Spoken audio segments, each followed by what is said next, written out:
Defenders man the battlements and massive siege engines creak into place as an army musters to storm the walls. This is Warhammer Siege.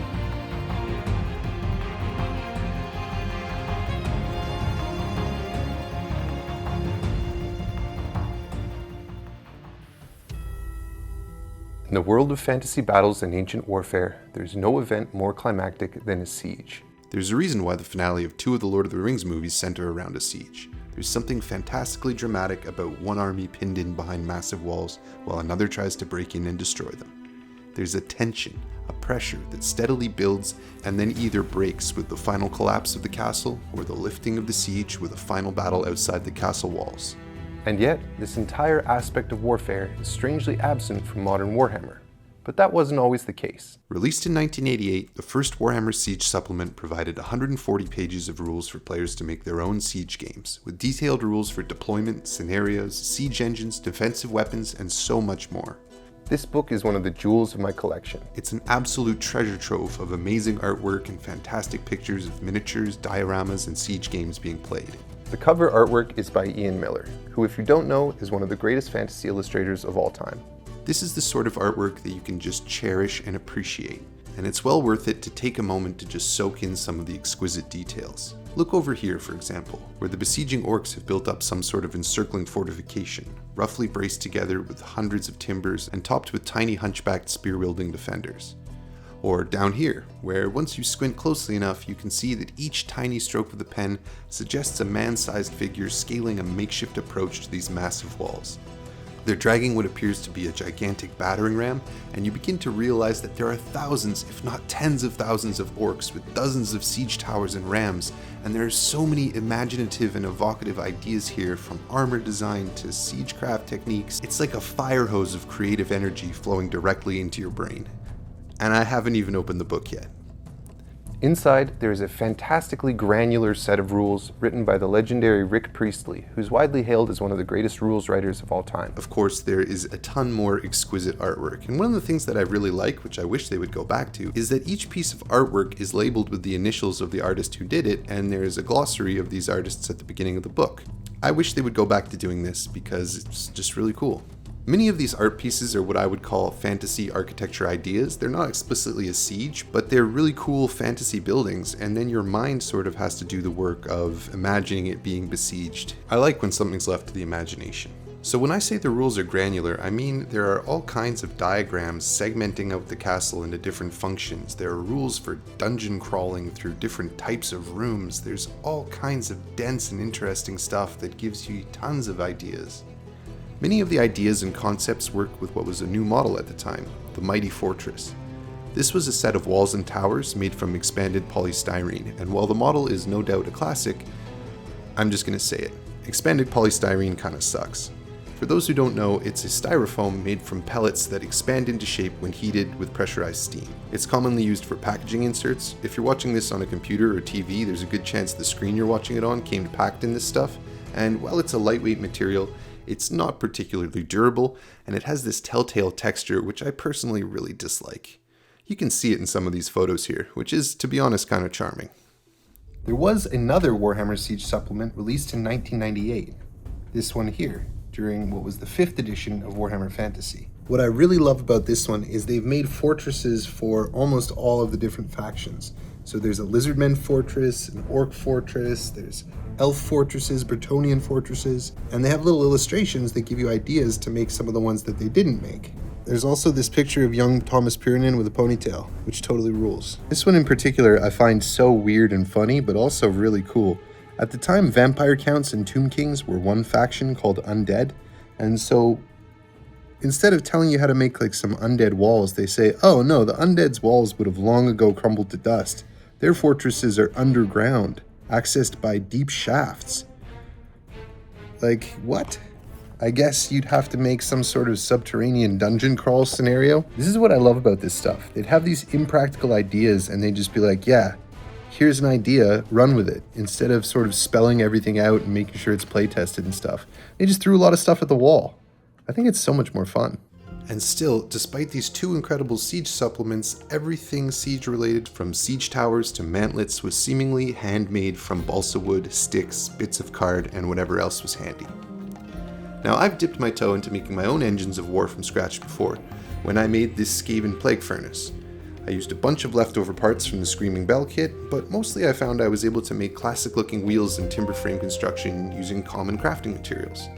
It wasn't until nearly a decade after the release of the first Siege supplement that Games Workshop released their own plastic kits for a proper Siege tower and Siege equipment. This was a model that I used to absolutely covet when I would see it in White Dwarf and rulebooks and stuff like that. It's like a grail model for me. So you can imagine how excited I was when a year ago I found one at Adepticon at one of the vendors. And all things considered, it's in great condition. The important part is that the internal mechanisms are fully intact and functional and not glued together by some child in yesteryear. And while the string is a little bit frayed, with a bit of work, this thing is going to look absolutely awesome. The previous owner had sprayed this whole thing with a reddish-brown spray paint, so the first step for me was to recoat it with a brown with a bit more yellow in it to make it look a little more like relatively freshly split timbers. Sieges can last for months or even years, but I didn't want this thing to look like it had been weathering outside in the elements for like decades, for example. I also managed to snag a bit of original metal siege equipment, which I was extremely stoked about because these things are pretty rare. These upright wooden barriers here are called mantlets, and they provide mobile cover for archers to fire at defenders from as they approach the walls. I also got this battering ram, which has a mobile roof structure above it, allowing the soldiers who are attempting to ram the gate down to be relatively protected from things projected at them from above. So with a fresh base coat on everything, I started dry brushing with a bone-colored paint. This is going to pick out some of the edges and bring out that wood grain, while also adding a bit of that grayish weathered tone that wood takes on pretty quickly when left outside. I used my airbrush to add a little bit of shadows here and there, but this was a pretty subtle effect. The thing is, this thing is basically one big brown tower, so any variation I add will help to make it look a little bit more interesting. And with that in mind, I used a dark wash to add some contrast to the nooks and crannies, and also use it to add some gradient to some of the larger panels. Stuff like this takes very little time, but has a huge visual impact on the final result. The whole front of the siege tower is covered in animal hides, which are nailed on to act as a fire retardant.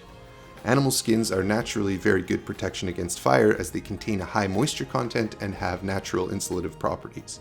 If I had designed this tower, I personally would have put even more skins on the sides and the upper drawbridge part. I give these skins a heavy dry brush with an off-white color, then use a variety of reddish brown and orange contrast paints to make the skins look like an assortment of hides. Some of them I thinned quite heavily, just to tint that bone color a little bit and add that natural variation. I just wanted to say something fun about siege towers while we're on the topic. When my son was a young toddler, I bought this step stool here so that he could see above the kitchen counter to help make pancakes and stuff, and we call it the siege tower. So it's kind of a point of pride for me that my son has known what a siege tower is for years already. Of course, you can't have a siege without something to besiege, and this means walls. My first attempt at making castle walls were when I was just a kid, when I made a cardboard fortress with my stepdad for a school project. In the years before this channel, my brother and I built another set of city walls that were sort of a timbered palisade look using some barbecue skewers. We had a ton of fun with these, and I still have them, but they're a little bit shabby compared to my modern standards, so I might have to remake those one day. In recent years, I've used these walls, which come from a company called Zeterdis. They're made out of a hard foam. They look great, and they're nice and durable, but I think they're discontinued, and I don't have enough of them to make a full fortress. Luckily, one of the great options for making yourself a fortress these days is 3D printing. And the sponsor of this video, Bamboo Labs, sent me a copy of their brand new X2D combo printer to try it out so I could make that happen. The X2D is a dual nozzle printer, and it's got a nice enclosure and a nice clean look to it. Setup was straightforward and simple. One of my favorite features is the 4-spool AMS unit that sits on top of the printer. And because I paint almost everything I print, I've yet to print something in multiple colors, but just having the choice of different filaments up there loaded and ready to go and protected from dust is a feature that I really enjoy. I found some lovely Castle Walls files, and with the capacious 256 by 256 by 260 print bed, I was able to bang out a bunch of large pieces without having to cut them up. I've come to expect impressively precise automatic calibration from Bamboo Labs, but the X2D is on another level. The main nozzle prints the part, and the auxiliary nozzle handles the supports, which means it can handle steep overhangs and deep detail, and the supports peel away clean.